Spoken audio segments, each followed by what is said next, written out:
Hello,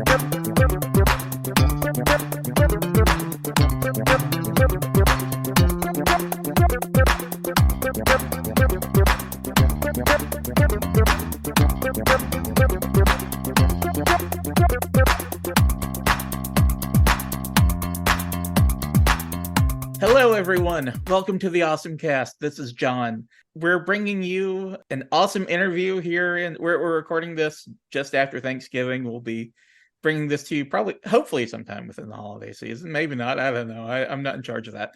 Today's interview is going to be really special for me, and I hope for everyone else as well. Today's guest is not just someone who's very accomplished, multi-talented, and someone whose work I've been a fan of for a very long time. It's also someone that through the years has become very important and special to me personally. So I'm really excited to bring this person to you and let you get to know them as well. But Kira Vincent-Davis, Kira, thank you so much for joining. Thank you. We just saw you had. I usually ask us, what have they been working on, but you just had an announcement recently, if I remember correctly, right? With Sentai. Yes. For Love Flops. I'm playing Orin. Yeah. The cutest little rabbit-shaped alarm clock. Okay. Yeah. It's a really cute show. You should check it out. Yeah, I think they'll be on High Dive as well, I think I saw. So I think so, yes. Yeah, so please check that out. Check out everything she's in. She is always fantastic. Oh, thank you. But this is gonna be a little different for me because I've known you for a while now. But we're gonna kind of do this, a little bit by the book, that my usual interview style. So one question, I'm not sure if I've ever asked you this, but what made you first take an interest in acting and in performing? Because I know you do music and other things as well. Well, that goes back to when I was a kid. I don't know if it's just because my mom was an actor and she was an opera singer, and she got us really into that stuff, lots of different kinds of music. And so, yeah, I started off in elementary school in some school plays, and then it just kind of grew from there, both my brother and I. And yeah, it just kind of grew from there. And then one day I saw it was a local paper called the Public News, and I saw there was a cattle call for actors for anime. And so that's how I got started in anime. Yeah. Had you watched any anime at that point, or were you just like, I don't know what the hell this is, but I'm going to try it out? Yeah. We used to go across town to this place called Audio Video Plus, which is not around anymore, but these were still the days of video rentals. And there was this one place that had all kinds of obscure stuff. Anime was a little more obscure at the time, as you know. And so yeah, I'd go there and rent stuff like, Project A-ko and Bubblegum Crisis, and the old Bubblegum Crisis, and Akira, and all those old classics. And they had foreign films and all kinds of quirky stuff that you couldn't find anywhere else. So yeah, I was and then there was the stuff that we watched on TV, like Robotech and Voltron and Speed Racer and all that. Yeah, all stuff that's very close to my heart, stuff that I watched growing up as well. So it's kind of fun to hear you talk about that. Yeah. Speaking of Robotech, I'm just gonna do some connect the dots here, because we talked about this not too long ago, but you actually got to work with Carl Macek. I did, which was awesome because, remember seeing his name in the credits of Robotech when I was a kid. I never thought that one day that I would be working with him. Yeah. That was really cool. Yeah, that's just a crazy... Life is weird.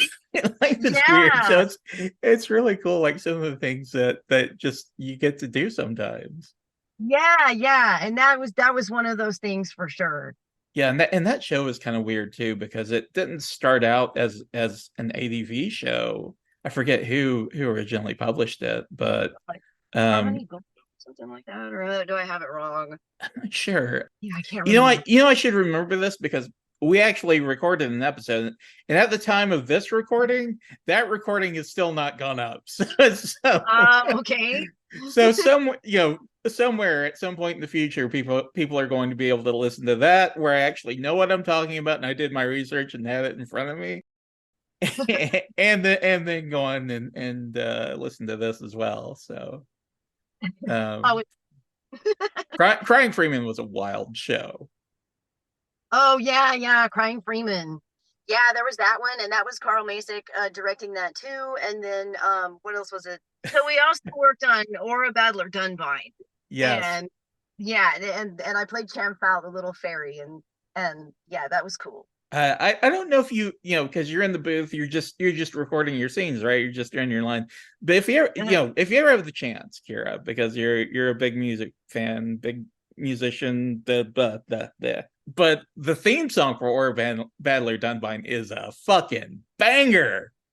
It's a banger for an anime theme. It's got like it starts out with like this big bass solo, and then the trumpets come in, and it's fucking great.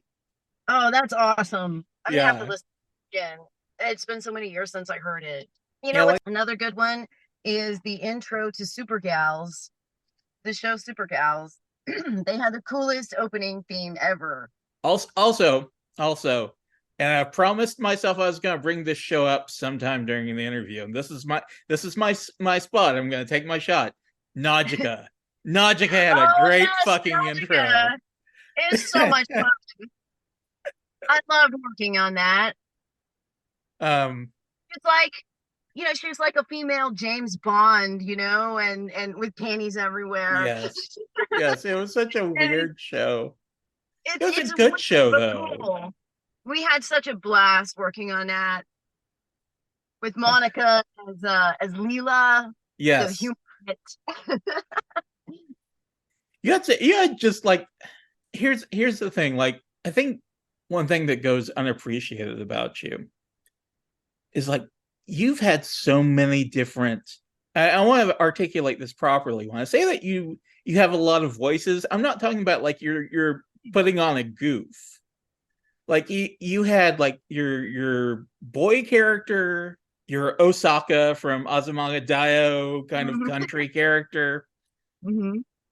But Najica was like her own thing. I don't think I've ever heard you do a voice like that before or since. It was a little different.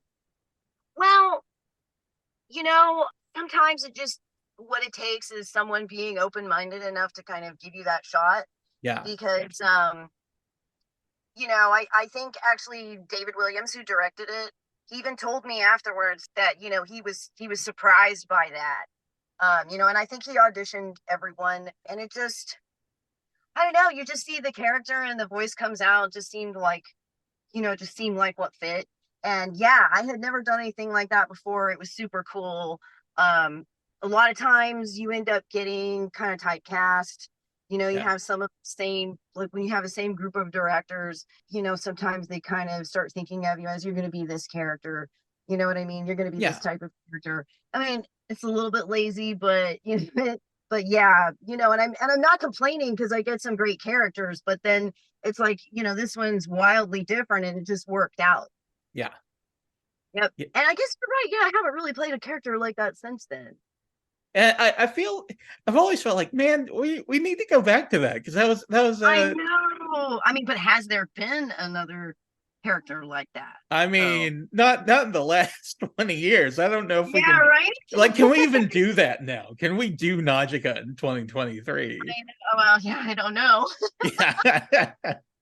I don't know. But I also love spy stuff. Like, especially recently, I've got into watching things about spies, espionage, and stuff. So that and mysteries.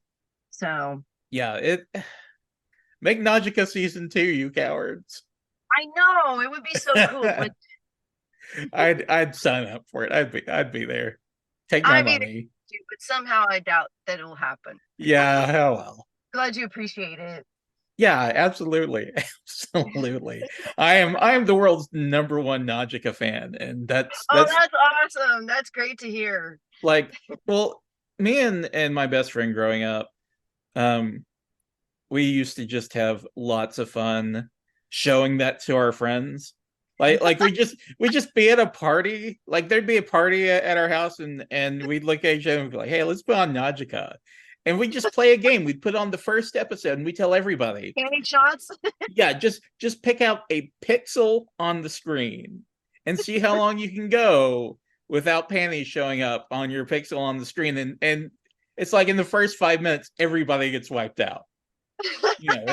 It's a real short game, but it's a lot Yeah, of I was gonna fun. say it probably won't last very long on that game. No, everybody gets nailed in 5 minutes. It's A fantastic. lot of mini shots.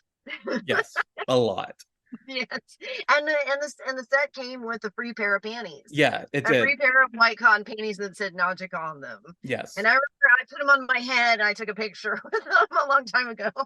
I don't know what happened to that picture, but as you do when you get a nice new pair of panties in a box set. Yeah, as I would, as any rational person would. Right, exactly. Well, I want to switch gears a little bit. Who would you say has had the biggest impact on your career? Oh, wow. Who has had the biggest impact on my career? You mean like in the business? It could be that, or it could be someone that's been supportive of you. Just, like someone that you feel like really, made a difference and helped you. Oh boy, I have to say that John Swayze is an excellent mentor, and has been a great mentor and friend to me for a long time now. So, I mean, it's really hard to pick one person. There's been a lot of great people, but I think he is very helpful, especially new actors. And even if you've been around a while, he's a great mentor. He mentors a lot of people, can give you advice and things like that. So yeah, and then I always have to be grateful to Matt Greenfield because he's the first person that ever gave me a job in anime. And so, you know, that is what it is. Everything I got is because Matt Greenfield hired me for the first time. So It's fantastic. Yeah, cross off on your bingo card. Gendo Ikari, nice guy. huh? Uh, just for the listeners at home, John Swayze plays Gendo Ikari in Evangelion. Everybody knows I'm a Okay. giant nerd when it comes to that show, and a lot of others, but especially Evangelion. And his character is just famously an asshole. So the idea of the character, I can the see him actor that having fun playing with him that. being like this really nice, supportive, encouraging guy is just like diametrically opposed Off to. base, right? Well, hey, Yeah, that's a good actor for you. exactly. And they say that about the guy from that played Joffrey from Game of Thrones, that he's supposed to be like the super nice guy. Oh yeah, like at Believe least that. at least with John Swayze, like it's his voice. Yeah, it's Like, just his voice. Yeah, but yeah, the but actor who that played guy just did. Joffrey, he's Yeah, gotta he's gotta go through life looking like that. Like he yeah, can't fucking yeah. escape It's that. like he's so bad that when he dies, you're happy. The Yeah. character dies, you're happy. Yeah, no, like I've never been through a show where I'm like, oh God, can he please just die already? Oh, exactly. Yeah, same here. I think we all felt that way. Yeah, a whole nation, was united against Yeah, Joffrey yeah, that's everybody being unites alive. against.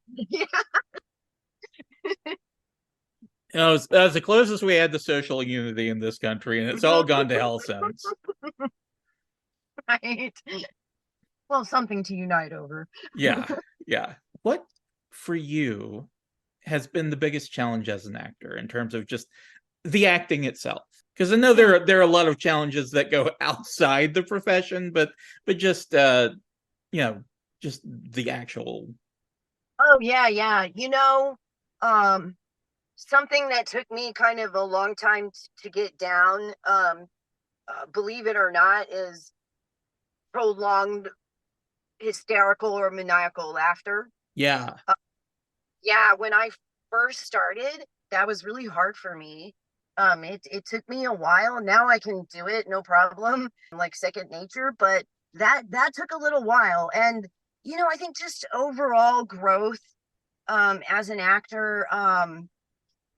I did theater, and I participated in one show where it was about 6 months worth of rehearsals, and it kind of was this experiment in studying Meisner method acting.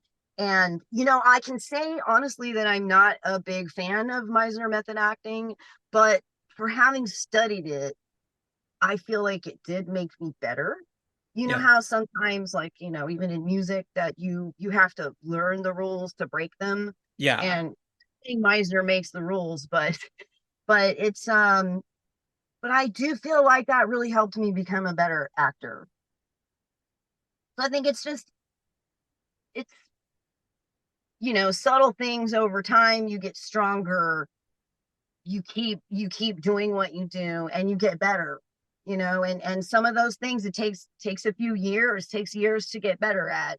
um but over time you do become stronger and better at it. Yeah. Yeah. Yeah. And I've definitely No. I don't know if heard I've that's right. definitely heard like some of the evil maniacal laughter and some of the things that you've done. Akame Got Kill immediately comes to mind. Because I remember the first time I saw that show and I was like, oh my God, how did she like not die recording some of those lines? Which one Because you're was it? Akame Got Kill. Oh, yes. Yeah. Um Yes, I love Sarah too. Okay, I know she's horrible. I know she's a complete bitch, but I love her. She was so much fun to play. And I remember just this one, like, there was a scene where I think it's right after I don't want to give away spoilers, but that something happens, and she goes from this maniacal fit of laughter into this kind of crying. It's kind of like hysterical crying combined with hysterical laughter, and I just loved that. That was, it's so cool. And I honestly think at the beginning of my career I wouldn't have been able to pull off something like that, you know um just so crazy. And I told you about the laughter and everything, yeah. but yeah, she was really great. Yeah, A lot. like yeah, I think that really does though demonstrate just like the work that you put into your craft. Oh yeah. Yeah, I mean, and it takes a lot of practice, just a lot of repetition, a lot of doing it over and over again. you know Built up my lung power. Yeah. So yeah, so it's not a problem now, and it's one of my favorite things to do. It you know, I'm just thinking like there's got to be social situations where that's handy, right? You just you're like, you know what? I'm out of here. Let me break out the maniacal laughter. Everybody will just think I'm crazy. And they won't want anything to do with me. I should try that next time I'm at the gym and I want a piece of equipment, Yeah, just start exactly. Just laughing stare them. maniacally. Yeah, just stare them dead in the eye, Right? dead ass in the eye, and start doing some evil maniacal laughter, and see how long it takes them to get the hell out of there. Yeah. It'd be funny just to see people's reactions. Yeah, yeah. You know what? Free, because we're friends. Because we're friends. I'm gonna give you $1 million idea for free. Just whole YouTube channel about you just maniacally laughing at strangers. At the gym, at Walmart, wherever. Just Hey, that's kind of a great idea. yeah, I'm trying to get arrested. yeah. I mean, there's no law against maniacal laughter. I No don't law think. against maniacal laughter. That's right. I think But that you I never think that's know. protected speech. You never know. Somebody might feel threatened by you. Hey. That's protected speech. We can get the ACLU to go to bat to you for Oh, that. there you go. Gotta protect our rights for Laugh maniacal maniacally. laughter. That's right. After resisting urge to go into some real dark political shit, but anyway, we'll save that for when we're not rolling. So one thing I like to ask actors, because it's such a competitive field, what keeps you motivated? Because it's like it's hard. I and Oh I yeah. it just I empathize with it because it's just like such a grueling profession to be in. Oh, absolutely. yes, the business side of it completely sucks for me, in Yeah. my, but you know what? It's the love for what I do. It's because I absolutely fucking love, can I say that? Sorry. Yeah, yeah. Fuck yeah. I've said fuck at least 5 times already. Okay, I thought so. But yes, I fucking love what I do. I'm very passionate about what I do. And that's what keeps me doing it. All right, we're gonna have some fun here. What are some of your interests outside of acting? Music, and I love weightlifting. I've really gotten into that big time in about the last 5 years or so. Yes, yes. Yes. Yeah, and I have my fur babies. And I don't know if that's really a hobby, but I take care of them. Yeah. But yeah. How much are you lifting these days? Uh okay, so my PRs, you talking about all-time PRs? Sure, sure. Yeah, just So I think my all-time PR on the deadlift, it's not that great, but it is about, I think, 205 pounds, somewhere around there. My squat, I think I got a little over my body weight actually. My PR was 135. And then for leg press, I can do, I've done what, 280 pounds, and bench press, I got to about 110. yeah. So yeah, I mean, For context for those listening at home, I know better than to ask a woman her weight, but Kira is not a large human being. well, yeah, and it's kind of, what's amazing is that I didn't know I could do this. Yeah, When I first got into this was about, I started seriously working out in February, about a month after my mom passed away, and was it 2019? And I just went in thinking, okay, I haven't worked out in a while, and I really need to get in shape. And I worked with a trainer. I got talked into working with a trainer, and I'm glad I did. I'm so glad that I did, because I learned how to work out properly. And he threw a whole bunch of weight on the bar and said, okay, lift this or squat this, and I'm going to spot you. I never, I never would have thought about lifting that much weight or even think that I could before then.